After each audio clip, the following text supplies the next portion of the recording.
Welcome to the deep dive. What really grabbed my attention for today wasn't just that Starlink had a pretty major network outage recently. It was the timing. It was just incredibly precise bang right after they rolled out a big new service. It almost felt like a real-time stress test or something. So today, our mission really is to sort of peel back the layers on this whole thing, figure out what happened, why that timing is so important, and what it tells us about where connectivity is heading. Indeed.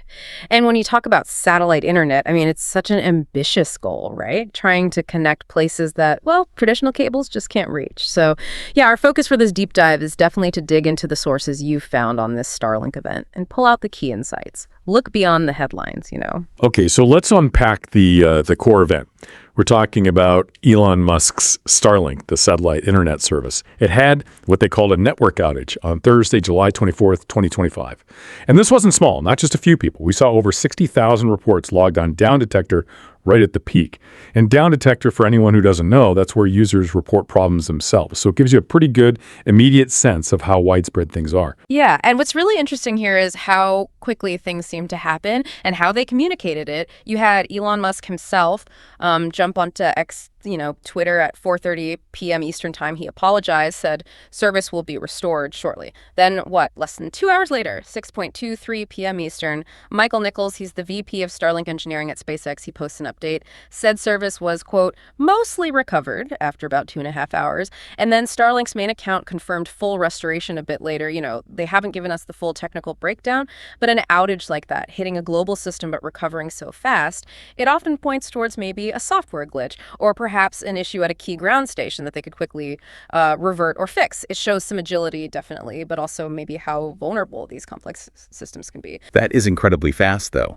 For something hitting potentially 60,000 plus users, does that quick fix suggest they kind of knew what went wrong almost immediately? Or is it just showing a different kind of operational readiness? And does it feel a bit opaque that we didn't get a clearer reason afterwards? Does that raise any flags for you about transparency? Well, could be a bit of both, couldn't it? The speed, that strongly suggests they had good rollback plans or quickly pinpointed the failure. That's pretty impressive, complexity-wise. As for transparency, look, many big tech companies are often cagey about the nitty-gritty details of outages, especially high-profile ones. But a more detailed technical explanation, that could definitely help build trust, give people more insight into the real challenges of running these cutting-edge networks. Right. And just to remind everyone, Starlink is owned and operated by SpaceX, both run by Elon Musk. And Starlink didn't respond, apparently, to requests for comment about what caused the outage. That's correct. Okay, here's where it gets really interesting, though. The context. What makes this whole event stand out so much is what happened right before it. This outage, it didn't just happen randomly. It was the very next day after T-Mobile launched its big new service, their Starlink-powered satellite service, the one they're calling T-Satellite. The timing. Right.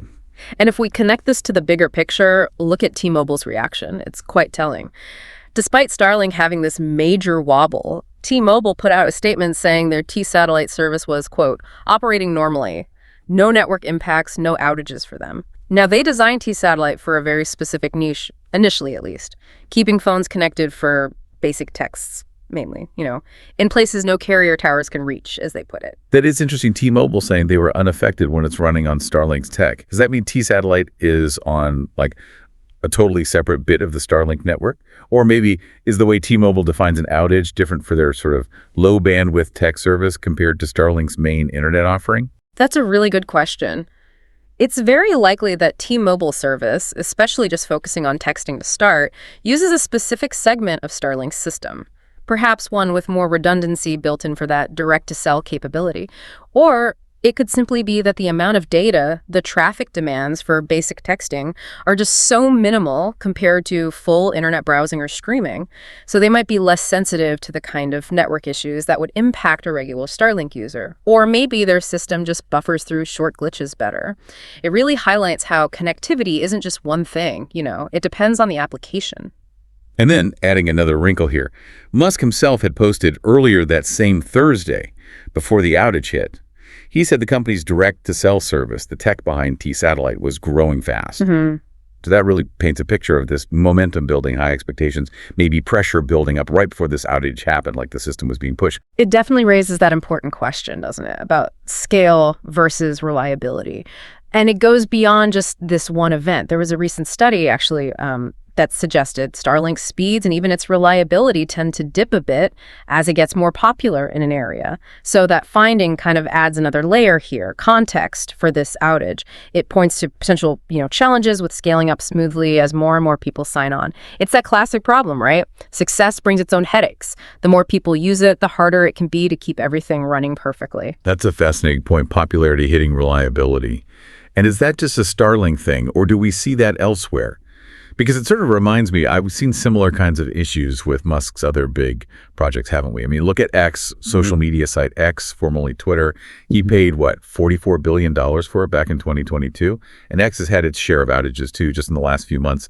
There were disruptions back in early July, and I think in May as well. Yeah, it's not unique to Starlink necessarily, but it does seem quite pronounced across Musk's companies, probably because of the sheer scale and ambition involved. These are incredibly complex systems, really pushing the envelope. And when you grow that fast, well, new vulnerabilities tend to pop up. Actually, during one of those X outages back in May, Musk himself commented publicly. He said, major operational improvements need to be made. So that really highlights the sense of an ongoing challenge, doesn't it, across his tech ventures? The immense pressure of keeping these huge, complex, fast-growing networks stable while trying to innovate at the same time. So, okay, what does this all boil down to for you, the listener? Yeah. These kinds of events, they have real-world consequences, especially if you're someone relying on these services for, critical connections. Maybe you live somewhere remote, no other options. It really underscores the challenges, maybe the dependencies that come with relying on tech that's still, evolving, even if it's cutting edge. Makes you wonder about that balance, right? Innovation versus just solid reliability. Absolutely. I think the key takeaway here, for me anyway, is how this incident isn't just some minor technical glitch. It really exposes the inherent fragility that can exist within these very centralized but globally expanding networks. It's a pretty stark reminder of the massive pressures these companies are under, the ones really pushing the boundaries of connectivity, and that delicate balancing act they have to perform between ambitious reach, rolling out new services super fast, and just maintaining robust, reliable service day to day. Yeah. And that leaves us with something to think about, doesn't it? As we lean more and more on these often single, very innovative providers for our essential connections work, emergencies, everything, how much trust can we really place in just a handful of companies to keep us all online all the time, especially when their own rapid expansion might be creating new risks, new complexities? It's definitely a question that keeps evolving as our world gets more and more connected.